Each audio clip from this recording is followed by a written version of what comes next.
Hello, আসসালামু আলাইকুম। দেখেন এই রাস্তায় একটি মানুষও নাই। আর এপাশেও এখানে একটি মানুষ নাই, কিন্তু প্রচুর রৌদ্র পড়তেছে। আর এই রৌদ্রের জন্য একটি মানুষ নেই, দুইটি মোটর সাইকেল চলে গেল। হ্যাঁ, সেই রৌদ্র।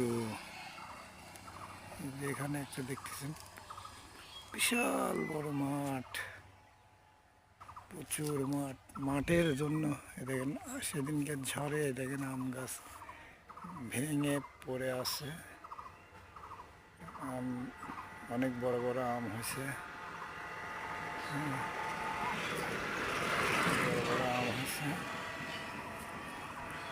আসলে এবার অনেক গাছে আম আছে, কিন্তু আমগুলো যে ঝড় বাতাসে পড়ে যাচ্ছে খরার জন্যে।